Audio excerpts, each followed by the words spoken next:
Sziasztok! Ismét egy nagyobb interjúval köszöntünk titeket.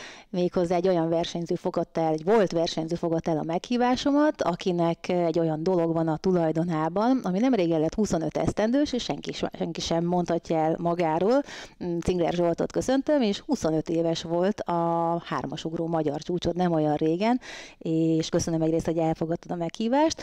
Amikor egyeztettünk, én nem is tudtam, mert említetted, hogy Olaszországba készülsz, és utána láttam a Facebook oldaladon, és rögtön rá is mennék erre a történetre, hogy te kimentél az évforduló alkalmából a helyszínre, ahol ugrottad ezt, és ugrottál 3-ast. Azt el lehet mondani, hogy hány éves vagy most? 52, és én is köszönöm a meghívást. Tehát 52 éves vagyok, és akkor így ebből kiszámítható, hogy 98-ban ugrottam a csúcsot. És most is ugrottál, tehát ugyanaz a kép, tényleg amikor csinálják a rokonokkal a 5 évesen, 10 évesen, stb. Hát neked 25 évesen sikerült ezt a csúcsot, vagy hát 25 éves sikerült ezt a csúcsot ugrani, és hogy jött az ötlet, mert szerintem ez egy elképesztően jó ötlet egyébként, csak ez nem egy átlagos történet. Nem tudom, hogy télen valahogy eszembe jutott, hogy... Mert ezt szervezni kellett, tehát hogy bejutni a pályára, én úgy gondolom, hogy ez nem olyan egyszerű, hogy a hasamra ütök és kimegyek, Tivoliban volt. Tivoliban. Tehát úgy volt, hogy télen valahogy így belém hatolt, hogy 2023 van, 98, hát ez 25 éves. És akkor így valahogy hogy ez azért, tehát hogyha ez elmegy, akkor ez már nem fog megismétlődni, csak mondjuk 35 vagy 50 év, tehát azért arra már annyira nem. Akkor kisebbet fogsz ugrani, hogyha elmész, azt hiszem. És így a fejemben volt, hogy kéne ezt megünnepelni. És akkor jött az ötlet, hogy mi lenne, amúgy is jó lenne egy nyáron valahova elmenni, hát akkor legyen ez egy pár napot. És akkor úgy volt, hogy jött hozzánk egy baráti pár, és így fölvetettem nekik, és gyakorlatilag ők adták az erőt utána ehhez, mert ők viszont annyira ráálltak, hogy Rómába megyünk, meg ott utána átmegyünk Tivoliba, programot szerveztek, fölírták, hogy mikor, hova fogunk menni. Tehát én igazából a sport részével foglalkoztam. Én vettem föl a stadionnal a kapcsolatot, és akkor itt az utolsó hetekben gyorsultak föl az események, mert akkor találtam meg az igazgatót, mert ami a Google-ön van elérhetőség, akkor egy sem működött. Olaszország? Igen. Ja, erről is majd mesélek, hogyha lehet.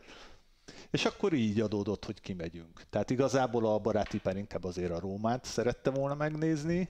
Ez egy kis Nekem adalék. fontosabb volt kicsit az ünneplés, és akkor így összehangoltuk a dolgokat. És magára az ugrásra, tehát ott készültem, mert azért az úgy, a 3-as ugrás az nem egy ízületkímélő, és nem hogy is fogalmazzam, 30-on fölöttiek, 40-en fölöttiek sportja, és akkor még finom voltam. Csinálják természetesen, de hogy azért az nem egy olyan, hogy lemegyek a lépcsőn. Hát igazából sportolok most is, és tollaslabdázom, ami egyébként majdnem keményebb, mint a 3-as ugrása az izületekre. Egy ilyen nagyon kemény borítású pályán kell játszani, jobbra-balra futkosni, hát másabb, folyamatos irányváltás. Ne értékeljük alul azt a 3-as ugrást sem. Nem, azért mondom, hogy azért nagyjából föl tudtam mérni, hogy most tudok-e 3-ast ugrani, vagy nem. És nyilván nem mértem ki a hosszú nekifutásomat, tehát oda mentem, és úgynevezett tötyiből egy ilyen 2-3 kicsi lépésből ugrottam, ilyen 8 métert mondjuk. De nem vittem túlzásba. De az a kép, amikor ugye megvan a képe a csúcsugrás egyik mozzanatának, és megvan most is, amikor tényleg teljesen ugyanaz. Azért az mennyire durva, hogy eltelt 25 év, és bizonyos mozdulatok, copy-paste, ugyanaz a történet, csak mondjuk távolságban nem ott van az ember. Hát igen, meg hasban se. Ezeket a dolgokat adjuk, mert hát akkor egy kicsit másfelé megyünk el, de hát én megmondom őszintén, mikor láttam, azt valamilyen szinten tudtam, meg ugye addigra már megjelent máshol is rólad az, hogy tollaslabdával mentél egy kicsit tovább, de hogy hát azért az úgy enyhén szóval is meglepett, hogy bizony odaálltál és ugyanúgy leugrottad. Ráadásul, ha jól tudom, azért neked volt egy elég komoly sérülésed is, az nyilván a pályafutás vége felé volt már, és utána még megpróbáltál a másik lábaddal is, tehát lábat cserélni. Azért ez meg aztán pláne nem egy átlagos történet, mert ugye a 3-as ugrás az úgy van, hogy elugrasz, ugyanarra a lábra megérkezel, és aztán másik is úgy be. Ami azt gondolná az ember, hogy nem olyan nagyon nagy trükk, de igen, az borzasztó nagy trükk. Az első ugrásból megcsinálni a másodikat, a harmadik már beesik az ember, de hogy ezt évek után, hiszen rengeteget, mikor is kezdted magát az atlétikát, és aztán hogy lett végül a 3-as ugrás, mert azért az sem egy, nem is tudom, tehát hogy nem egy ilyen egyértelmű dolog, hogy akkor lemegy valaki, és akkor pont a 3-as ugrás, mert az egy kicsit azért nem olyan, mint egy távol, vagy egy futás, hanem rá kell valahogy jönni, hogy az neked megy. Igen, hát az túlzás, hogy lementem és 3-as ugrás. Lementem és kislabda hajítás. Tehát, hogy 12 évesen kezdtem, akkor még azt sem nem tudtam, hogy van ilyen, hogy 3-as ugrás, tehát nyilván elkezdtem ezekkel a sztereotíp atlétikai ágakkal foglalkozni, sprint, ugrások, és hát mindenki ugye 100 méteres futó akar lenni először. Mindenki? Én azt gondolom, hogy az a... Te is az akartál lenni? Hát azt tetszett a legjobban, hogy mondjuk 100-on valahol nyerni. Sose akartam. Igen? Soha. Azért érdekes, hogy benned meg ez volt. Pedig te gyors voltál. Soha. Nem? De jó. Gátot is volna. futottál, ha jól Hát na azon emlékszem. igen, mert ott ritmus volt, de 100-on rommá vertek. Tehát nem, sajnos én nem a gyors ember voltam. Én aki erőből próbálja megoldani.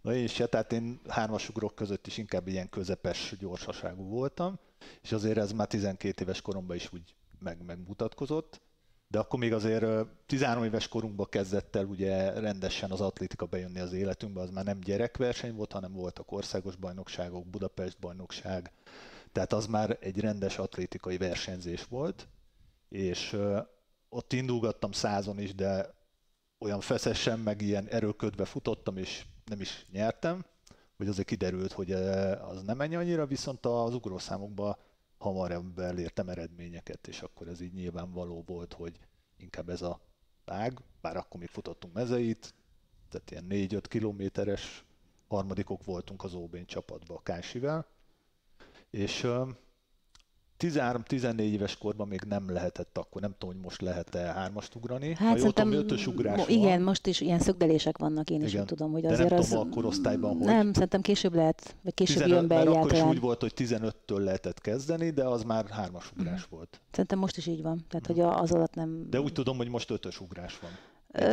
Igen, de szerintem az ilyen tehát hogy onnantól kezdve, hogy már valamilyen kategóriában tud indulni, nemzetközi verseny, szerintem ott már 3-as ugrás van, és szerintem az a 16 környékétől indulhat, vagy U18, és akkor az a 16-17 korosztály, vagy 10 éves, és az a 14-15 szerintem még sanszosan ugyanúgy, de nem tudom pontosan, hogy mikor vált a kettő, de a kicsiknek ilyen helyből 5-ös ugrás váltott lábas történetek vannak, ami szerintem tök jó egyébként, csak nem annyira mérhető még akkor.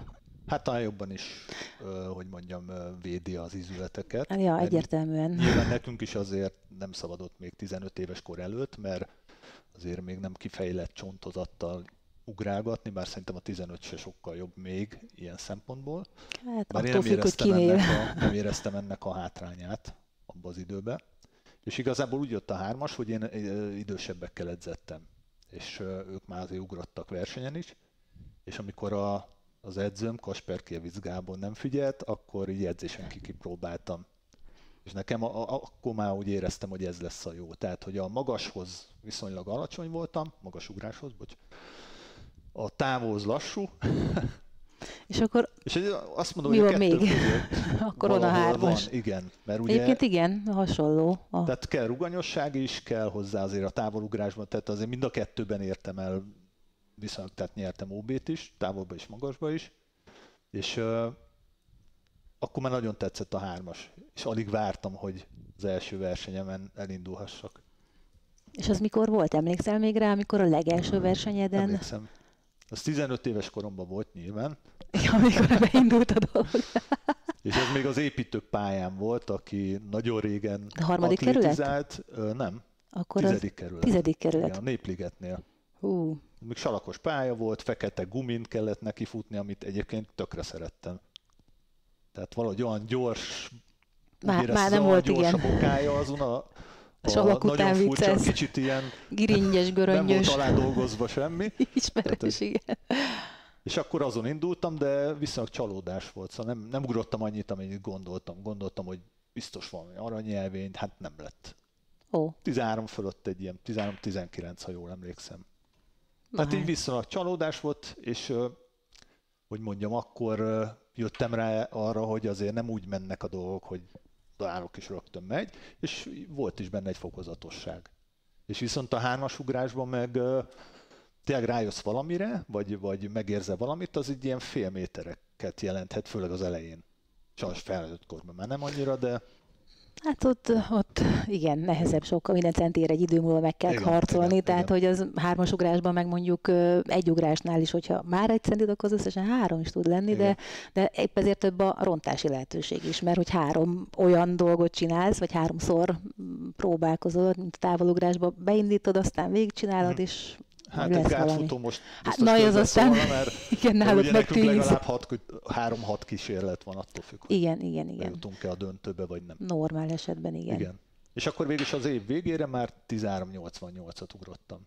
Ott volt akkor a nagyobb fejlődés. Tehát azért az már nem volt olyan rossz. Tehát azért a 14 körüli ugrások 15 éves korban nem nagyon voltak még, és én nem voltam a korosztályomnál biológiailag fejlettebb, tehát nagyjából megfelelt, mert ugye ebben az időszakban azért igen, ez nagy is különbségek sokat számít, lehetnek. hogy valakinek már 13 éves korában szőrös és ilyen vastag lába van. Igen. Ők általában ilyen 16 éves korban szokták abba hagyni, amikor a többiek így elmennek mellettük. Mert akkor elindul a történet, hogy több beérik, ő melózni kéne, nem szokott hozzá, mennyit láttunk ilyet, nagyon nem? És rengeteg tehetség is volt, aki pont ezért kvázi kallódott el, mert hogy korán nagyon gyorsan jöttek a sikerek, ahogy mondod, és amikor beérték a többiek, az akcelerált társakat, akik viszont melóztak, mint a görény, és elhagyták, akkor ők meg már nem tudtak beszállni, mert nem szoktak hozzá, tehát sérültek, stb. Korai csalódás és abbahagyás a végeredménye. Mit akartam? ott tartottunk, mert én is kicsit elgondolkodtam, hogy hol is tartottunk, hogy ugye 13.80-nál, és hogy 14 környékén, és hogy nem voltál akcelerált a többiekhez képest, és hogy az már egy egész jó volt. Tehát egy kvázi sikerélményre azért egy évig várnod kellett, mert ugye az is nagyon fontos, hogy egy idő jó, pár hónap. Kvázi, mert és szerettél edzeni egyébként a 3-as ugrásra? Mi volt az, amit legjobban utáltál? Hát amikor már mondjuk elkezdted, meg amikor már utána ugye specializálódtál és kvázi felnőtt lettél.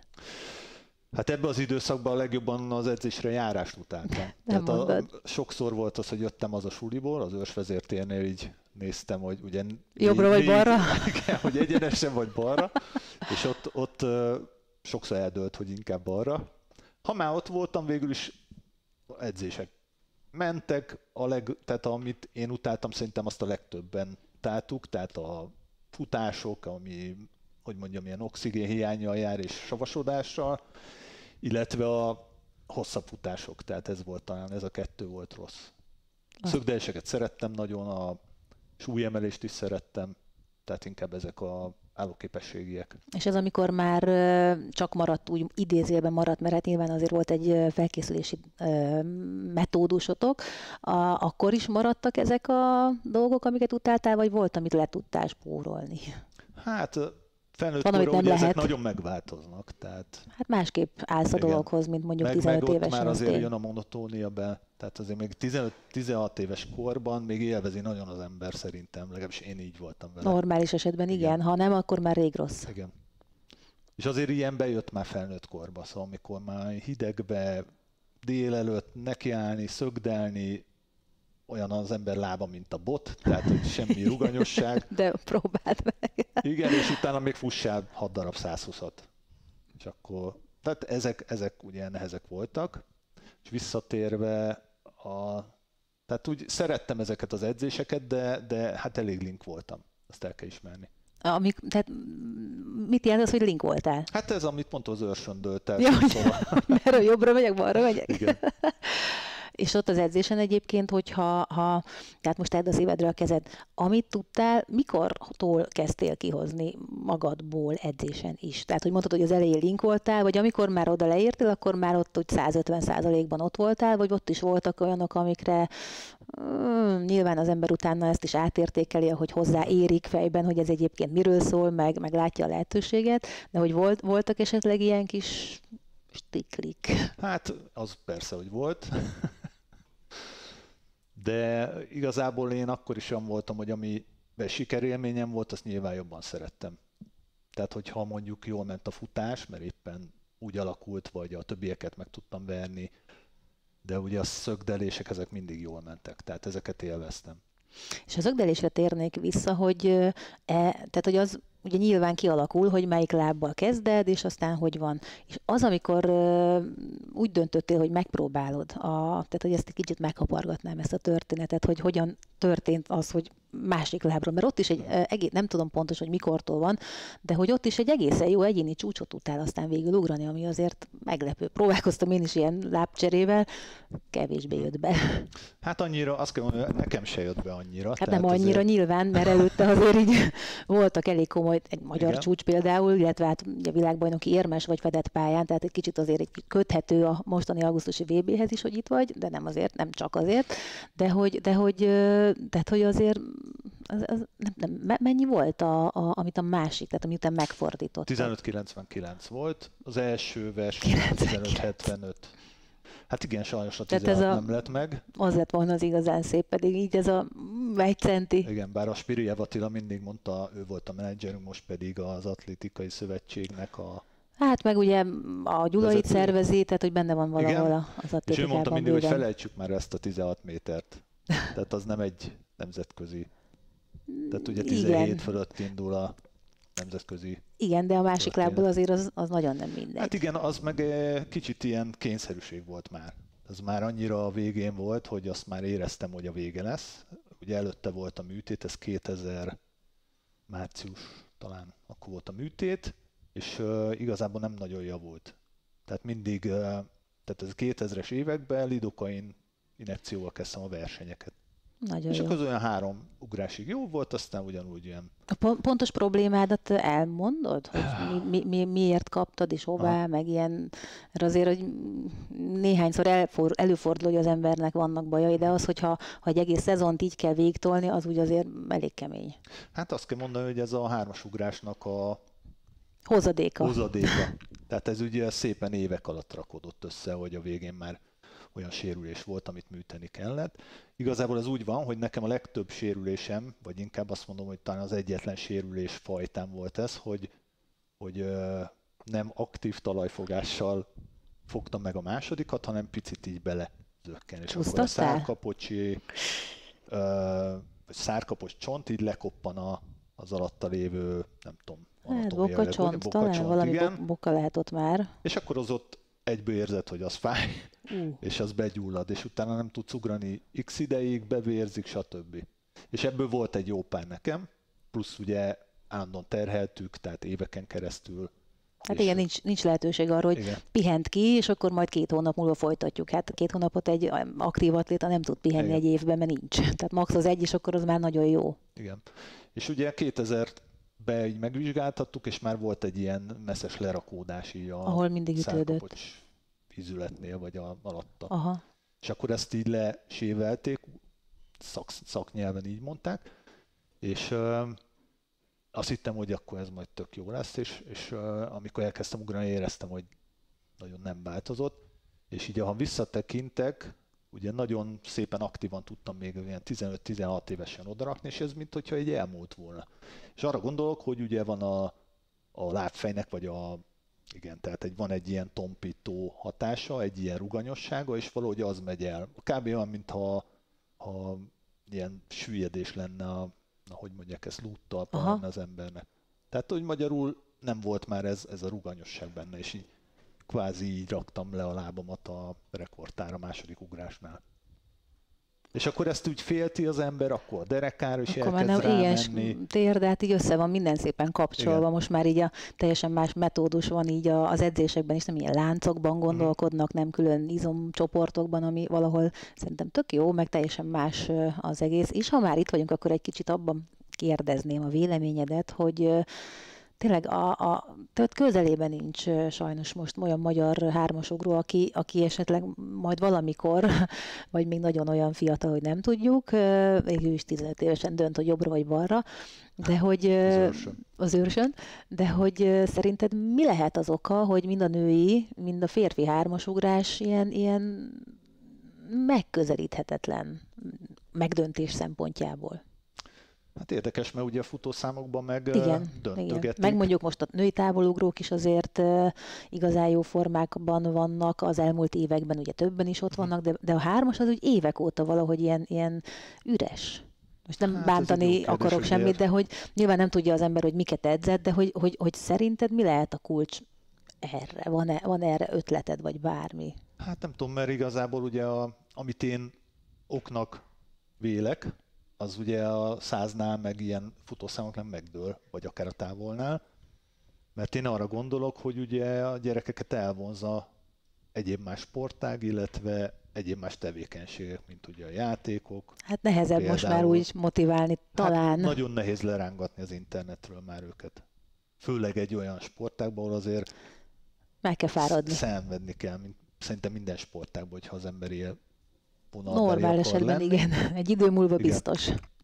Úgyhogy, hát hogy miért pont hármasba, azt meg azért nem értem, mert az kicsit ilyen kiskapu azért az élmezőnybe jutásnál, mert szerintem egy távolugró, egy 100 méteres futó az sokkal inkább adottság, nagyobb a verseny is emiatt, mert mindenki távolugró akar lenni, 100 méteres Usain Bolt akar lenni, és ott lenne a hármasugrás, amit ki lehetne használni, hogy nincs akkora mezőny, talán, legalábbis nekem ez az érzésem. Nyilván az élmezőny 18 méter fölött az már más világ, de egy 17 métert szerintem nem olyan vészes elérni.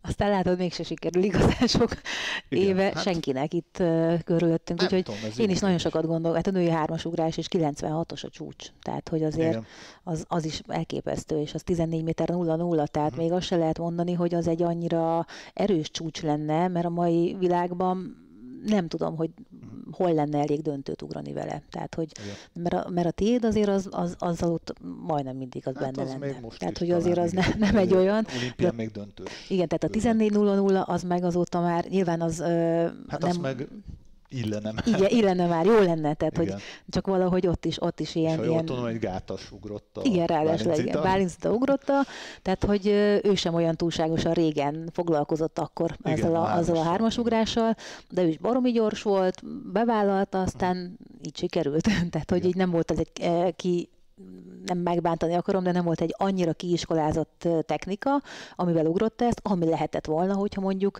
az elejétől kezdve arra készül. Csak hát ugye ő is látta a lehetőséget, és ezért nekem az volt az érzésem vele kapcsolatban, hogy sokszor ilyen pont ezért, mivel nem volt ilyen kiforrott technika, amivel kvázi évekig, 10 évekig foglalkozott, ezért volt, amikor nagyon jól összejöttnek, és volt, amikor meg kevésbé, és akkor inkább sokszor maradt a gátnál, mert az meg ilyen standarden jó volt nála. Én abba bíztam, hogy majd te. Hát 1 centivel lemaradtam, tehát hogy 13-99 az egyéni csúcsom, úgyhogy beszélgethetünk erről, de hagyjuk ezt, most egy történelem. Úgyhogy ilyen érdekes történet ez a valahogy tényleg, meg hogy te is mondod, hogy nem sokat kell másképp edzeni, mondjuk egy távolugrásnál, vagy egy még akár magasnál is, bár azt nagyon nem tudom, és mégsem termeljük úgy most ugye vannak a női távolugrásban, hál' Istennek igazán jó eredmények, úgyhogy hát, hogyha egy kicsit fölhúzzák a hármast is, vagy nem tudom, majd bízzunk benne. Én viszonylag eltávolodtam az atlétikától, nem viszonylag, hanem teljesen. És nyilván azért 1-2 emberrel tartom a kapcsolatot, és hallottam olyanokat is, hogy nincs emberanyag. Tehát talán, ahogy mondod, igen, tehát hogy lecsábítani, és lehet, hogy pont azokat nem tudják, van, akikkel tehát, viszont érdemes lenne. Tehát, hogy csomó tehetség játszik otthon a Minecraft-tal. Biztos vagyok benne egyébként. Úgyhogy az is látszik, hogy se ifibe, se erdülőbe, se U23-ban nincsenek olyan eredmények azóta se. Mert azért nekünk egy jó korosztályunk is volt. Tehát ugye mi az nem tudom már ezeket a korosztályokat. Azóta meg is változtatták azóta, úgyhogy végül is teljesen mindegy. Tehát ugye mi ifik voltunk 17-18 igen. és kb. Olyanokat ugrottunk, mint a most felnőtt élmezőny. Tehát egy OB kb. Így végződött, hogy Kik voltak azok, akikkel akkor csatáztál? Hát az Ordina Tibi szegényként már nincs közöttünk, ő szerintem mindannyiunknál tehetségesebb volt, és ő későn kezdte, tehát ő ilyen 16-17 évesen kezdte el, és 18-19 évesen már csatáztunk rendesen. Hamar odaért ő is Igen. akkor. Hát igen, ő sajnos pár éve elvesztettük, Igen. úgyhogy az egy elég szomorú történet, én azt gondolom, mert nagyon túl fiatal volt Igen. ahhoz, hogy nem maradjon itt még közöttünk. Még emlékszem, a 40. születésnapotokon ott voltam. Fekete Arról nem parókában. És hát itt várjuk is le a történetet. Azt akartam még kérdezni, hogy ugye voltál világbajnokságon bronzérmes. Van-e olyan verseny vagy pillanat, ami úgy megvan benned, és hogy a leg bármilyen szempontból? Igen, ez a pont a 18. év, tehát az 89-es OB. Ott volt az, hogy éreztem, hogy jó formában vagyok már így nyár elején, de itt 6-ból 5-öt beléptem. Tehát ez is egyébként az ember jó erőben van, akkor egy picit szétesik a technika. Mert olyan helyen jár, ahol még nem. Hát tehát igen, meg így mélyen fut az ember erőből, ahelyett, hogy fönt szépen magasan, és azt hiszem volt ilyen 15-30 valamennyi. Előzőben volt már 15-59, és abban az évben csak ilyen 15-30 valamennyik. És akkor ezen az OB-n meg első ugrás, mondom, nem, ez valószínűleg nem rossz, egy ilyen 15-60, és akkor mondja 15-91, ami akkor ugye 88 volt az országos csúcs, tehát még országos csúcs is, igen. És akkor arra még rátettem egy 93-at, szerintem azóta is a 18 éves csúcs. Megnézem. Van egy olyan itt a neved mellett, hogy ez mikor volt? 89. Van egy 1567. Az a Szeles Varasdi. Ifi EB, igen. Igen, és akkor utána van, hogy U20-as csúcs, 90-ből, de az 1601. Igen, ez már a következő év. Vagy igen, az korosztály. Már a korosztályváltás. Tehát úgy, akkor ugye még... Lehet, hogy csak itt nem találom. Ugye megnézem. Hát mert már nem csúcs. Tehát, hogy... Lehet, hogy akkor... De azóta se hallottam, hogy bárki annál nagyobbat ugrott volna. Tehát előtte volt 1588, és akkor így lett annak a korosztálya 1593. És hogyha választanom kell, hogy melyik a legkedvesebb, akkor ez. Na hát, nem gondoltam volna, hogy nem a felnőttet választod. Hát igen, mert ez még az nagyon az nagy szerelemből, nem a profizmusból. Jó, de hát az is azért egy nagyon komoly út vezetett oda, hiszen rengeteg, most tényleg én sem kezdem el sorolni, mert rengeteg korosztályos versenyen értél el döntős helyezést, érmeket, és aztán jött a kvázi korona, a harmadik helyed a világbajnokság, de azért az sem volt olyan egyszerű, nem? Tehát, jó, már csak azért sem, mert ugye negyedik lettem. Tehát így elszóltam egy kicsit magam, hogy de ott volt valami legendás beszélgetés, hogy a banketten, nem tudom, hogy ez, igen. mert ugye aki előtted harmadik lett, aztán elveszítette az érmét dopingvétség miatt. Hát ez a beszélgetés az úgy volt, hogy már banketről jöttünk, viszonylag felszabadultan. Igen. Ünnepeltétek az eredményeket. Igen, és a liftbe ugye a bolgár hármasugró hölgyel mentünk, aki fogalmazunk, hogy a dekoratív volt. És akkor úgy tudtam, hogy negyedik lett, gratulálok, én is negyedik lettem, és akkor így próbáltam szóba elegyedni, és ott állt mögött a férfi bulgár hármasugró, aki meg második lett. És akkor így mondja, hogy én negyedik lettem, de hát ugye az angol tudásom nem volt túl magas, abban az időben se. És akkor mondta, hogy én negyedik lettem.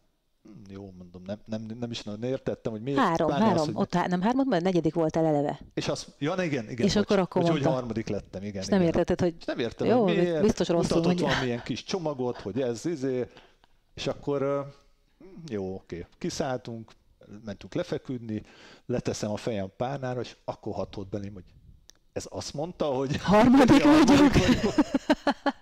És így tudtad akkor tulajdonképpen meg, hogy valami itt esetleg más. Igen. És akkor másnap a Mátai Andrea, aki magasugró világcsúcstartó is volt, de akkor már újságíróként dolgozott, így kérdezte, hogy minden rendben? Így a lelátón találkoztunk. Minden rendben? Jó, nem tudom, miért kérdezi ezt. És kiderült, hogy azért kérdeztem, mert neki már voltak belső hírei. És akkor már nem is tudom, hogy ki mondta. Ki volt a végső, aki közölte, hogy akkor na ez a fix döntés. De már másnap tudtam. Igen. Azért az is érdekes, mert ugye mostanában meg már nagyon sokszor várják, és nem is, mert ott akkor megkaptad a helyszínen az érmet. Nem. Nem kaptad Nem meg? kaptam meg. Mert akkor rögtön utána már kihirdették az érmeket, vagy megkapták, amikor a verseny volt? És Ők megkapták, akkor ott, aha. igen, engem így rehabilitáltak, kvázi, de csak szóban meg a hírekben. De hogy akkor így... Az érmet azt 90, utasságot mondok, 2002-3-ba kaptam, meg volt egy ilyen búcsúztató, még az olimpiai csarnokba, és akkor ott valahogy megszerezték és ott átadták. Hát ideje volt akkor igen, végül megkapnod így x év után. Igen, mert én amúgy kaptam egy ilyen szép, nem tudom minek nevezném, egy ilyen üveg tartóba volt egy papír, és azon rajta volt, hogy mennyit ugrottam, hanyadik lettem. Ugye a 4. hely, amit édesapám 3. átskribált. Hát ezt így kell, hogyha máshogy nem sikerül. De akkor most már megvan az érem is. Megvan az érem is. Vajon ez az, amit ott nyakába akasztottak az úriembernek? Én úgy tudom, hogy igen. De szép. Azt köszönjük szépen. Hát mindegy, nem bánom azért. Igen, tehát, egyébként az a lényeg, hogy megsikerült kapni. Igen, még annyit ehhez hozzátennék, hogy amúgy meg úgy lettem 4., hogy 1 centivel maradtam le az akkori 3. Az 1 centi, az 1 centi, az végig kísérő és a második kísérletünk azonos, és a 3. döntötte el. Az volt az 1 centi. Igen. De jó. Majdnem 2. lett. Tehát, hát igen. Ezt így mérlegelni, hogy így tudtam 3. lenni, de hát lehettem a második is. Igen, döbbenet. És nem gondolkodtál esetleg, hogy, mert ugye adja magát, hogy amikor befejezi az ember, akkor visszatér akár edzőként, vagy valamilyen sportvezető, tehát nem gondolkodtál, hogy maradsz az atlétikában valahogyan, vagy próbálkoztál ilyesmit, vagy egyáltalán elhatárolódtál, és teljesen másfelé mentél, mert teljesen másfelé mentél végül. Hát 2001-ben hagytam abba, és már hogy is volt, hogy 2000 felkészülésnél már tudtam, hogy azért ez nem lesz olyan. Tehát én kicsit szenvedős, megpróbáltam ezt a lábváltást, és nem, akkor még így a 2001 elején még nem nagyon tudtam, hogy mi lesz. Tehát az ugye mindig... Hát ha bejött volna, akkor megy tovább, gondolom. Tehát, hogy azért... Hát akkor igen, de valameddig azért nyilván, az ember, hogy nem a csúcs felé, hanem már lefelé jössz, de hogy azért nem azt akkor... már nem volt kedvem annyira végigcsinálni még 5 évet úgy, hogy folyamatosan. Tehát így is már szerintem akkor abba kellett volna hagyni, csak még tényleg bízik hát az ember szíve benne. Azért viszi, igen. Nem? Meg a másik kérdés, ugye örök sportolói, élsportolói kérdés, hogy mit csinálok utána? Hát igen. Mert azért ugye azt ne felejtsük el, hogy ez a 90-es évek, abban volt a mi zenitünk, tehát 90-től 2000-ig, ami nem túl jó időszak volt a magyar sportnak viszont. Mert ugye volt egy rendszerváltás, és még a 80-as években jártak a dolgok a sportolóknak, lakás, kalória, igen, és pénz, utána ez fizetések, így van. Tehát pont te is akkor voltál, amikor mégis már nem volt semmi. Így van, de mi nekünk ezt úgy nagyon nem mondták, tehát hogy mi történik. Nem mesélték el, hogy és egyébként mi lett volna, igen. Ha picit korábban vagy tehát itt. Én az is voltam talán a legjobb így 98-99-ben, addigra esett le, hogy itt nekem kell profinak lenni, nem a háttér fog engem segíteni. Bár gondolom, hogy mindent megtettek, de azért valószínűleg most talán jobb lenne. Hát, gondolom, bár nem ismerem a gazdasági helyzetét az atlétikának. Én azt gondolom, hogy a mostani év az egy kicsit kimagasló a támogatás szempontjából. Hát a VB miatt. A VB miatt azért, igen. Egy kicsit Petrán Barbival beszélgettünk erről tegnap, a versenyen kim voltunk ezen a bronzversenyen, az MTK pályán, és ő mondta, ami egyébként tényleg valóban lehet, hogy most megkapták a magyar atléták előélet nélküli válogatás után, akinek úgy gondolták, hogy ugye régebben azért szelektálták, hogy aki ezt elérte, az kaphat, és aki nem, mert lehet, hogy tehetséges, az viszont hiába, akkor sem, de most nem volt ilyen, tehát hogy most akinek csak lehetett, megadták azt, hogy mondjuk edzőtáborból edzőtáborba menjen. Gondolom az olyan háttér is köré volt téve, hogy táplálékkiegészítők, dietetikusok, tehát hogy egy akkora csapat segítette most a magyarok munkáját, ami szerintem soha nem volt, és nekem az ütötte meg a fülemet, hogy ő a lengyelekhez hasonlította, mert hogy nekik volt egy ilyen nagyon felívelő időszakuk, meg emlékszem még a svédeknek is, ugye kicsit másabb a szint, mert ott ilyen világcsúcsok dőltek, de hogy nekik is volt egy korszak, amikor nagyon befektettek az atlétikába, és utána rengeteget profitáltak hosszú-hosszú időn belül. És szerintem lehet, hogy most ez egy ilyen kiugrási lehetőség Tehát, az hogy magyarul, atlétáknak. amit most befektetnek, az mondjuk 5-10 év múlva. Is még.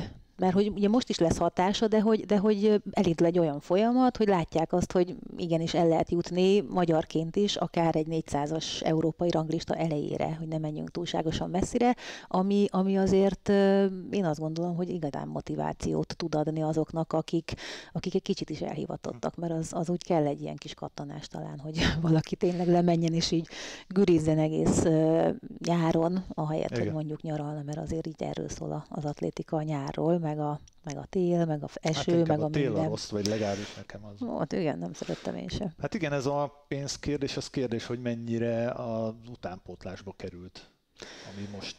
Hát szerintem, mivel olyan nagyon vaskos, felnőtt csapatunk nincs, biztos, hogy oda is csurgott. Én úgy gondolom, de hát ez is csak a saját véleményem, meg bízom benne, hogy tényleg ez így is marad, hogy valószínű, tehát hogy kifutja belőle még egy pár év, mert emlékszem, hogy az Európa-bajnokság előtt 98-ban, akkor is azért mindenki megmozdult, mindenki másképp készült, mert hogy itthon van egy EB kvázi, és mennyivel jobb eredmények lettek. És ezt nem lehet igazán, vagy te el tudod mondani, hogy mi volt más esetleg a hazai EB felkészülésével kapcsolatban, mint mondjuk egy bármelyik másik világ. Te neked van különbség, mert szerintem valahol van, csak megfogalmazni ezt baromi nehéz. Hát már csak azért is, mert azért egyedi élethelyzetek vannak. Persze. Nem tudom, nekem az a felkészülés amúgy is szerintem összejött volna. És akkor erre még... Még az, hogy itthon van, ez igen, plusz itthon volt. Az nyilván motiváló volt, és utólag azt mondom, hogy óriási élmény. Tehát az, hogy így dübögő stadion előtt, mert igazából lehet, hogy engem úgy nem ismertek a nézők, de ha rajtam volt ez a Hungary felirat, az azért ott ütött elég rendesen. És megvan még az az érzés, amikor tapsol neked több 10 000 ember, és a nevedet kántálja bent a stadionban, mert nagyjából ezt élted meg a döntő Hát alatt. van róla felvétel a YouTube-on, meg az a Facebook. Milyen kép ez a... Borító? Igen, végül is semmi baj. Igen, csinálod, nem beszélsz róla. Tehát megvan persze. Tehát mondhattam volna ezt is, mint nagyon nagy élmény, csak De a másik az jobb. Az jobb, mert itt a sportérték, vagy maga a teljesítmény az szenvedősebb volt sokkal. És nem is hoztam ki szerintem a maximumot. Azt akartam még kérdezni egyébként, hogy tehát ugye már nem tudom hány éve hagytad abba, de hogy vajon mi lehetett volna, hogyha ha minden egy picit, tehát hogy nincs ez a sérülésed, tehát hogy azt mondtad, hogy kihoztad-e magadból a maximumot, azt mondtad, hogy nem. Van esetleg tipped, vagy mernél mondani számot, hogy úgy hát, benned volt-e valami? 98-ban volt egy ilyen ugrás. Dresdába indultam, és akkor ott éreztem, hogy nagyon mennek a lábaim, de valahogy a nekifutásomnál így elmaradtam folyamatosan.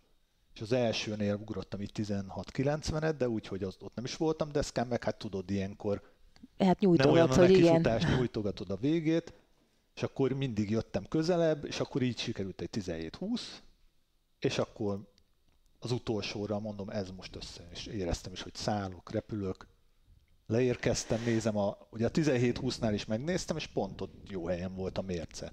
Mert ugye szoktak néha igen, de az úgy akkor rendben, és ez mekkora és volt? És az 50-nél érkeztem le, hát a nézők is ugye fölhörgnek, látták, hogy azért ez egy nagyobb, mint eddig volt, és akkor látom a piros zászlót, nyilván fogtam a fejem, és akkor oda mentem a gyurmán, meg megnéztem, hogy kb. Egy ilyen nyom volt, szerintem ilyen 45.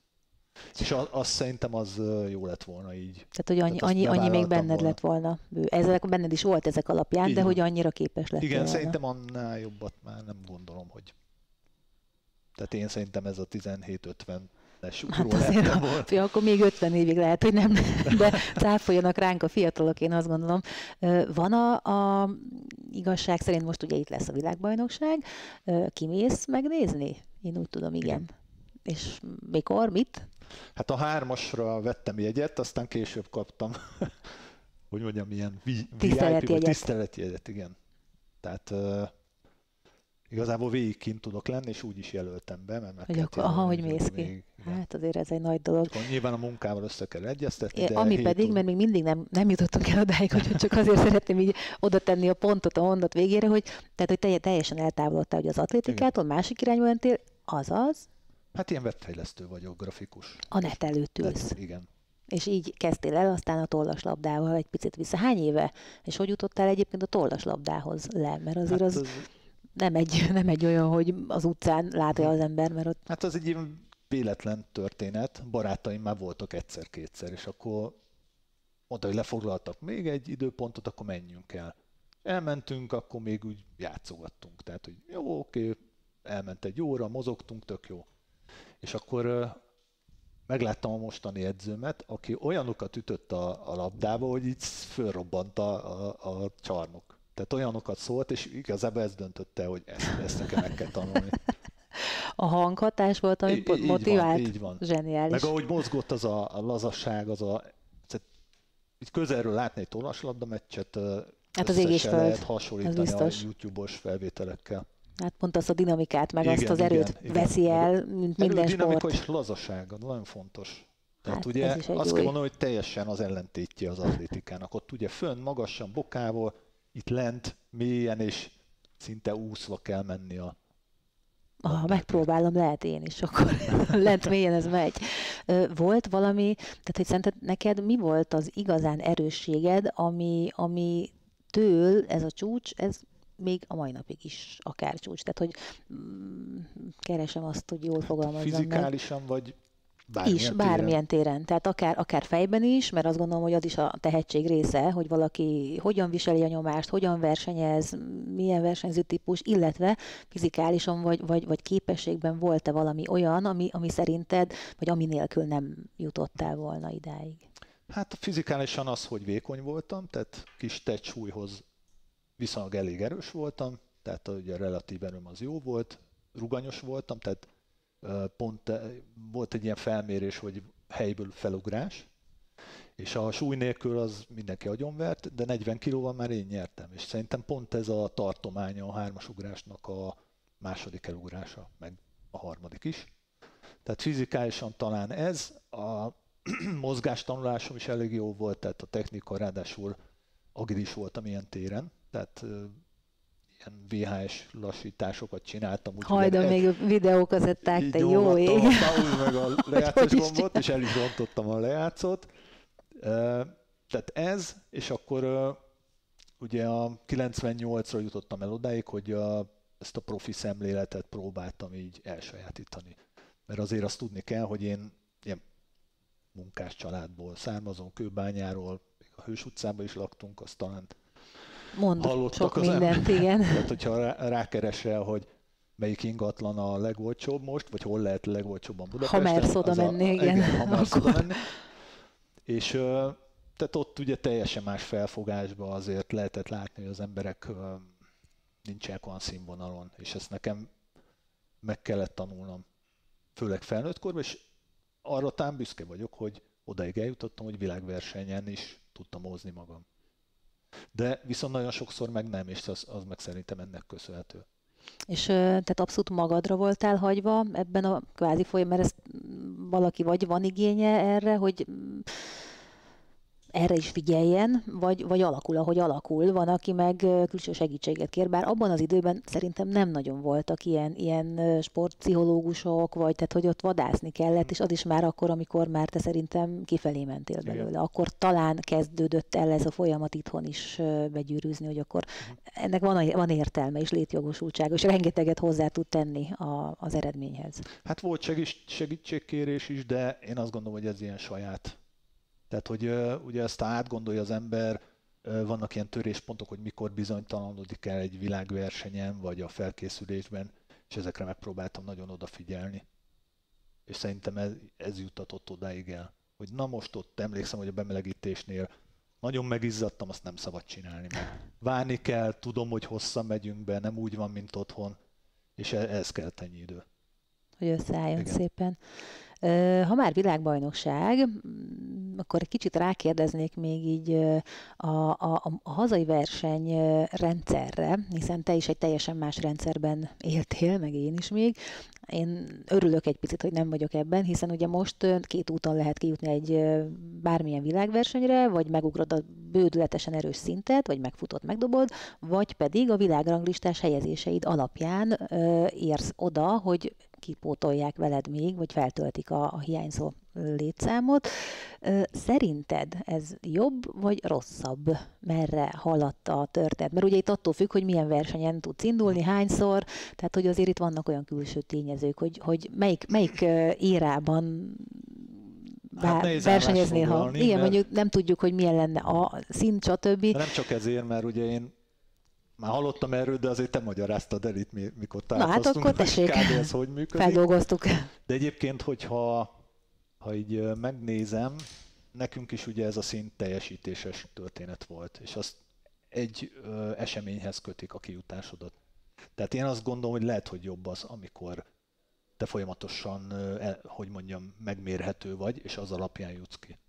Igen, mert most egyébként igen. Ez, tehát hogy ez is volt az egyik, tehát egy olyan stabil teljesítményt kell szinte egész évben nyújtanod, ami viszont aránylag magas, de nem annyira kiugrósan magas, mert ugye nálatok is azért jó sokszor, hogyha nem csak te voltál, aki aspirált, hogy kimenjen egy világversenyre, akkor a magasabb szintet kellett teljesíteni. Ahhoz meg egy csúcsforma kellett, és akkor még egy csúcsformát a kijutott versenyre. Igen. Tehát 2 csúcsformát egy évben azért véleményes, hogy mennyire lehet ugyanolyan sikerrel létrehozni. Tehát ez biztos, hogy hátránya. De nekem meg tényleg ez, ahogy most versenyekre ki hogy jut el, azért ez nem csak a versenyző, hanem hát inkább azért tudom, tehát, menedzser is. Úgy van, igen. Tehát, hogy inkább nekem hát ilyen szempontból biztos, hogy rossz, hogyha nehézsége. Tehát, hogyha nem vagy benne a körforgásban, vagy nem tudnak berakni, akkor azért nem olyan egyszerű. És ilyenre van példa? Tehát, hogy Magyarországon olyan versenyző, aki teljesíteni tudná, de nem tud elmenni versenyezni? Igen, én például a távolugró Farkas Petrával beszélgettem még tavaly is párszor, és ő neki tök sokszor volt olyanja, hogy egész egyszerűen nem tudott eljutni versenyekre, mert teli volt mindenhol már. Tehát, hogy... Hát ilyen szempontból nem jó, mert ez akkor nem egyforma feltétel. Igen, tehát, hogy nincs megadva az, hogy mindenki ugyanúgy gyűjtheti a pontot, hanem attól függ, hogy ki a menedzsered, hányan vannak Magyarországon, ugye tavaly voltak 3 jó eredménnyel, most nyilván, hogyha ott van már a másik menedzser, valahogy oda ő be tudja tenni az ő ugróját, akkor nem biztos, hogy még egy magyart visznek. Politika. Tehát, hogy ott azért így tényleg nagyon sok minden van a háttérben, amit egy kicsit valahogy kéne rendszerezni, és akkor talán jobb lenne ez a... És ha jól tudom, pont a lány távolugróknál volt ez, hogy nem az indult, akinek a legjobb eredménye volt? Talán. Hát... A Petrának volt jobb eredmény. Igen, tehát hogy nem mondom, hogy teljesen nekik összekavarodott a történet, meg az olimpiára is ilyen hülyén nem jutott ki, hogy voltak itt lemondtak, visszamondtak, de nem töltötték fel újra a 32 főre a létszámot, tehát hogy ilyen sokatszor van rossz helyen szegény ebből a szempontból. Nem tudják, hogy ezzel milyen kárt csinál egy ember életében. Igen, mert hát azért ezek az évek nem jönnek vissza. Hát igen, meg egy olimpia, tehát hogyha tőlem kérdezik, hogy milyen szinten sportoltam, nem azt mondom, hogy VB harmadik, meg 17-24, hanem voltam 2 olimpián. Nem mondod. És akkor tényleg? És az sokkal többet mond egy átlagembernek. Jó, utána lehet, hogy kifejtem, ha érdekli, általában nem érdekli, de... Igen, ez is így szokott lenni. De például a tollaslabdában azt hiszem, hogy 2 kijutás volt összesen olimpiára. Talán most volt a Krausz Gergő, meg nem fog eszembe jutni a neve, egy hölgy. Tehát ők voltak egyáltalán. Tehát én, hogyha lemegyek a tollascsarnokba, és már valaki tudja, hogy én olimpikon voltam, az már más. És ugye próbálom azért úgy minél több emberrel tudatni, és így elterjeszteni.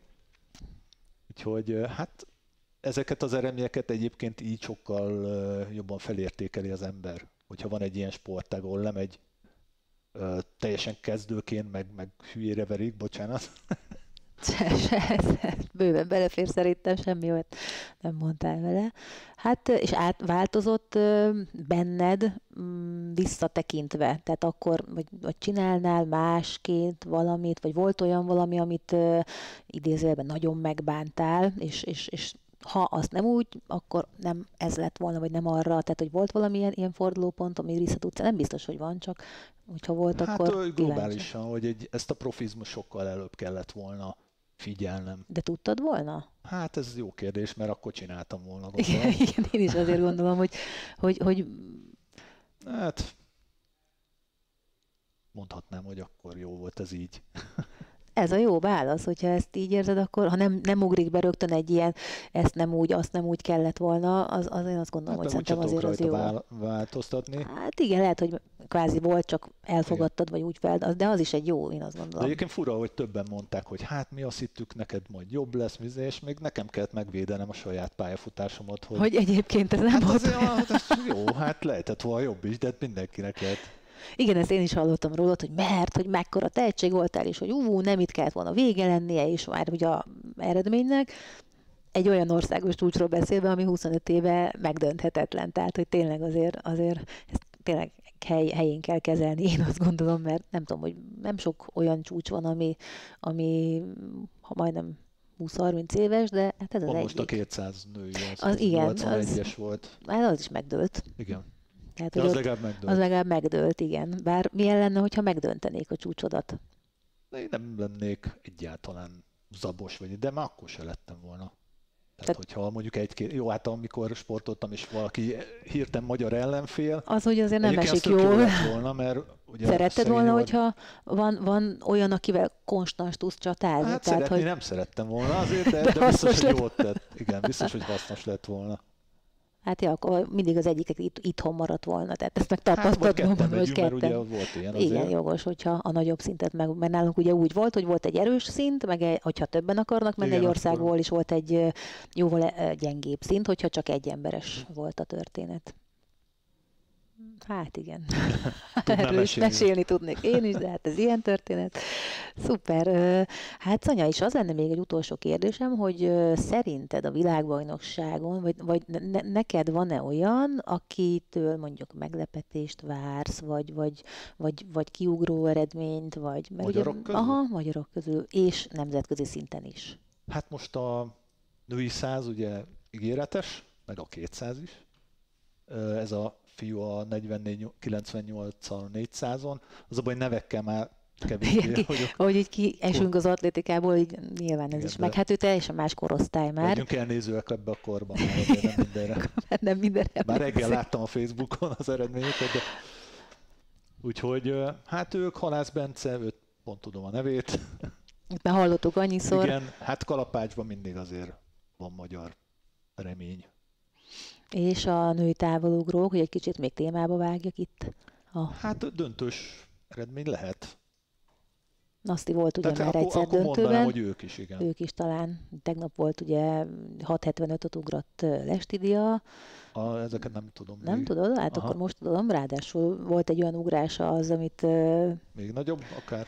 Sokkal nagyobb volt, csak hát tudod, így érdekes, mert ez szerintem, az én kis elméletemben nekem is volt egy hasonló, és belülről én azt nem értettem, hogy miért. Csinálta az ugrást, és leesett oda, 6.72 lett az ugrás, ami ugye egyéni csúcs volt az is már számára, de lerakta a lábát. Tehát, hogy ugye még sose szállt mondjuk egy 10 centivel tovább, és ott úgy beindult az, hogy jó, hát itt ilyenkor már leteszem a láb, vagy nem is tudom, tehát bennem akkor az volt, hogy de ott még szállhattam volna, de hogyha azt abban az évben kirepüli, ahogy mondjuk az előző 5-öt, bele se gondolok, ha a 72-re rátesz még ez egy 10 centi 15, ott vagyunk az országos csúcsnál, és azért az úgy óriási meglepetés lett volna. De biztos.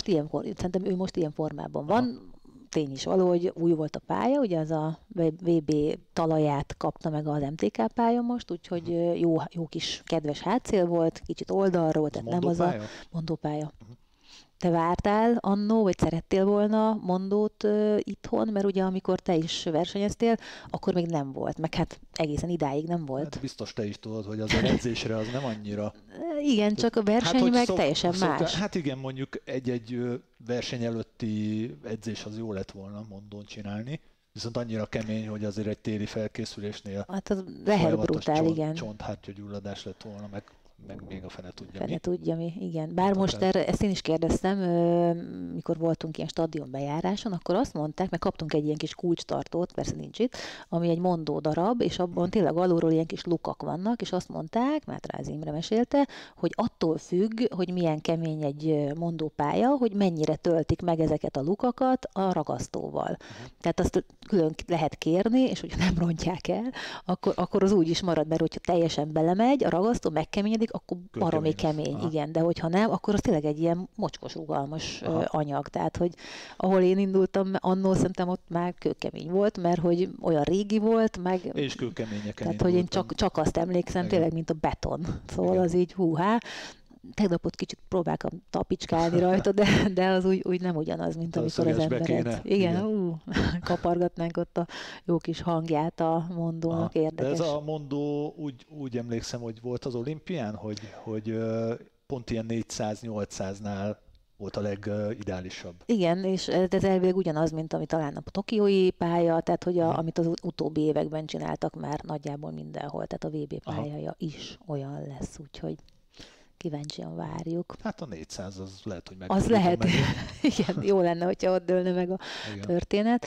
Szuper, hát Tanya, nagyon szépen köszönöm, hogy eljöttél, és remélem, hogy akkor majd összefutunk kint is, vagy hogyha bármikor, vagy bármi kérdésetek van még Zsolttól, akkor majd megpróbáljuk megkérdezni, akár még egy kicsivel később is, úgyhogy én ezekkel a kérdésekkel búcsúzom, hogy megfutjuk a következő kötelező köröket is, hiszen támogatni lehet minket itt az Atletika TV-t, a Patreon oldalunkon, vagy a szuperköszönettel, illetve a YouTube tagsággal is tudtok nekünk segíteni, hogy minél több atlétikai jogot tudjunk majd venni, és minél több versenyzőt, vagy volt versenyzőt meghívhassunk ide vendégnek.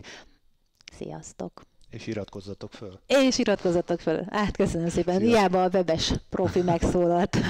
Köszönöm szépen.